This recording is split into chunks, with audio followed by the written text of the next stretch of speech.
চলচ্চিত্র নির্মাণের নামে ১৩ কোটি টাকা আত্মসাতের অভিযোগে চিত্রনায়িকা পূজা চেরির বাবা দেবপ্রসাদ রায়কে গ্রেফতারের পর কারাগারে পাঠানো হয়েছে। এ ঘটনার সঙ্গে কোনোভাবে এই নায়িকা সম্পৃক্ত নন। সামাজিক যোগাযোগ মাধ্যমে তিনি নিজের অবস্থান স্পষ্ট করেছেন।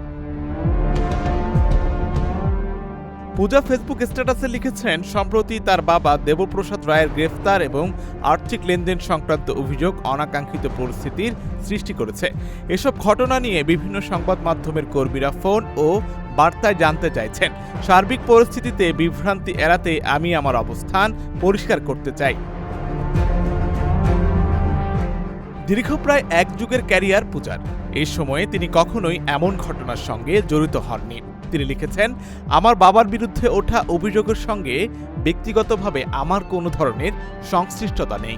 দীর্ঘ ১০ থেকে ১২ বছর ধরে আমি মিডিয়াতে কাজ করছি এবং কঠোর পরিশ্রমের মাধ্যমে নিজের ক্যারিয়ার ও জীবনযাপনের খরচ সম্পূর্ণভাবে নিজেই নির্বাহ করে আসছি।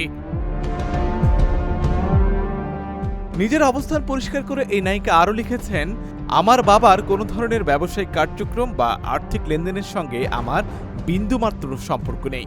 এমনকি আমি বর্তমানে কোনো প্রোডাকশন হাউস বা প্রযোজনা প্রতিষ্ঠানের মালিকানার সঙ্গেও যুক্ত নই।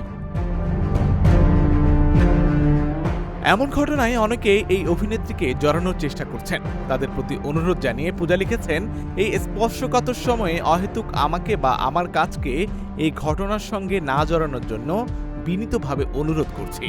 আমি দর্শক ও শুভাকাঙ্ক্ষীদের পাশে চাই। মামলাটি নিয়ে সর্বশেষ পূজা চেরির মন্তব্য, মামলাটির তদন্ত চলমান রয়েছে।